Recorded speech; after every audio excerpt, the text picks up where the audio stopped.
माफी एक बहुत आसान सी चीज है जो अगर एक बार मिल जाए तो चेहरे पर रंगत ले आती है। कहते हैं इस दुनिया में कोई ऐसा नहीं जिससे कभी कोई गलती ना हुई हो। कई बार तो भगवान से भी गलती हो जाती है, तो फिर हम तो इंसान है। वैसे कहने में तो माफी बहुत छोटा सा शब्द है, लेकिन इसे पाने के लिए कई बार भगवान को पाने जितना तप करना पड़ता है।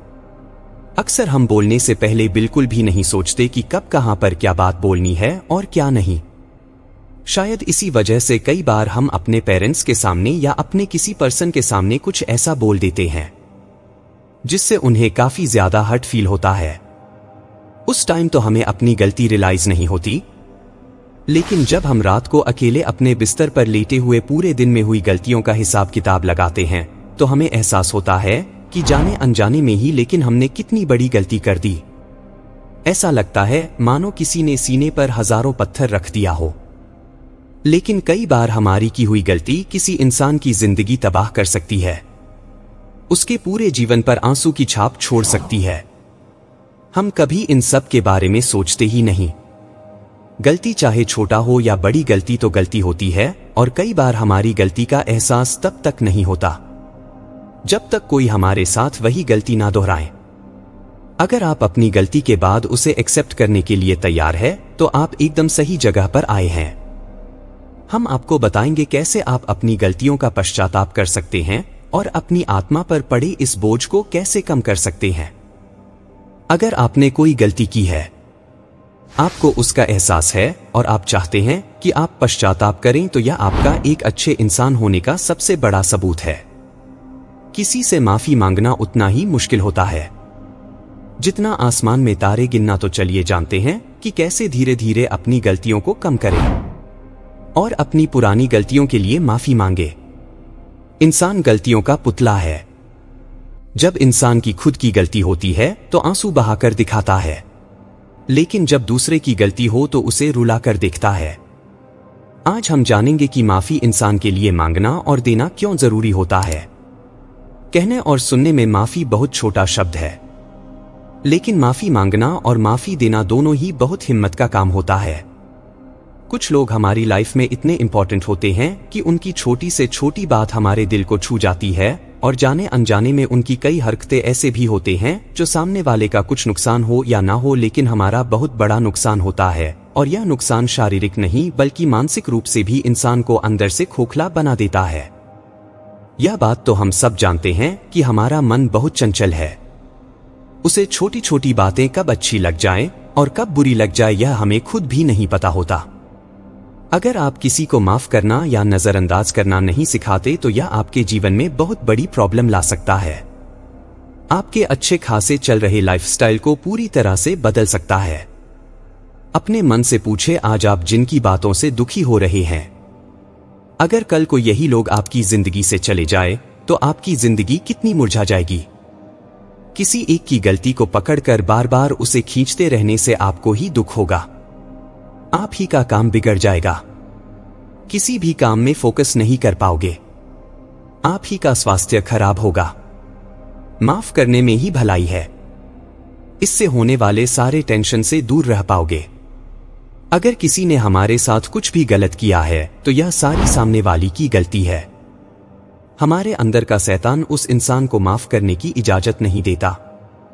और कई बार माफ करने की तो छोड़ो, अगर गलती खुद की हो तो उस इंसान का ईगो उसे पाप से भी रोकता है। बस अपनी आंखें बंद करनी है और उस इंसान के बारे में सोचना है जिसने कभी आपके साथ कुछ गलत किया हो, और इस वक्त उस इंसान के बारे में सोचकर आपके मन में उसके लिए निकल रही होगी सिर्फ गालियां। लेकिन अब आप धीरे धीरे उन अच्छे पलों के बारे में सोचिए जो आपने उस इंसान के साथ बिताएं जिसे माफ करने में आपको अब तक दिक्कत हो रहा था। उम्मीद करते हैं कि इसे सुनने के बाद और उस इंसान के साथ बिताए हुए कुछ अच्छे पलों को याद करने से आपके चेहरे पर छोटी सी मुस्कुराहट तो आई होगी। अब अपने बुरे पल और अच्छे पल दोनों को एक साथ याद करने की कोशिश कीजिए। इसमें थोड़ी सी प्रॉब्लम होगी, लेकिन आपको एक अलग अनुभव महसूस होगा। अब आंखें खोलिए, अपने दिल पर हाथ रखकर खुद से पूछे, क्या उस इंसान ने आपके साथ इतना बुरा किया था कि आप उसके बुरे यादों का बोझ आज तक अपने दिल में लिए घूम रहे हैं। क्या हो अगर आपके मन से उसकी बुरी आदत डिलीट होकर सिर्फ अच्छी आदत रह जाए? किसने मेरे साथ क्या किया? कौन मेरे अच्छे वक्त में मेरे साथ था और कौन मेरे बुरे वक्त में मेरे पीठ पीछे हंस रहा था? हम अक्सर इन बातों को दोहराते हैं।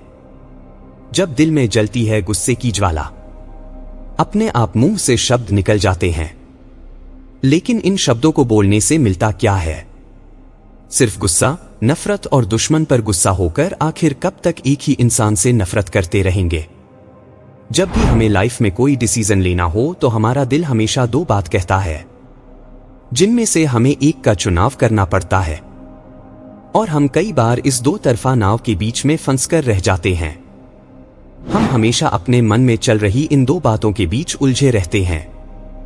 मन पर काबू पाने का सबसे अच्छा और आसान काम है ध्यान। अब कुछ लोग सोच रहे होंगे, ध्यान लगाए तो लगाए कैसे? अरे भाई, हम तो रोज बैठते हैं, और वह भी सिर्फ एक इंसान के लिए जिसे शायद यह पता भी नहीं होगा कि उस इंसान के लिए आप अंदर से कितने खोखले होते जा रहे हैं। आप अपने भगवान को भूलकर उस इंसान के बारे में सोच रहे हैं जिसने कभी शायद गलती से या जानबूझकर आपके दिल को दुखाया। अगर कभी आपने जाने अनजाने में किसी को गलत बोल दिया या अब आपको उनसे नजर मिलाने में शर्म आ रही है, समझ नहीं आ रहा कि कैसे उनसे माफी मांगे, तो भी आपको खुद को दोष देने की जरूरत नहीं। अगर आप में हिम्मत नहीं है तो अपनी गलतियों को सुधारने की, किसी से माफी मांगने की या किसी को माफ करने की, तो आप किसी तीसरे इंसान के जरिए अपना काम कर सकते हैं।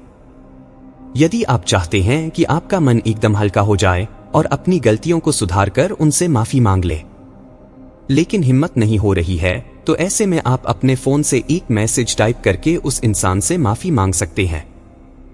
उसे बताइए कि आपको आपकी गलतियों का पछतावा है और आपको हिम्मत नहीं हो रहा कि आप उसे फेस टू फेस मिलकर माफी मांगे। अगर आपको मैसेज करने में भी प्रॉब्लम है तो आप किसी तीसरे इंसान से चाहिए कि वह आपकी माफी का मैसेज उस इंसान को पहुंचाए। एक बार अपनी गलतियों को पहचान कर माफी मांग कर तो देखो, दिल को सुकून मिलेगा।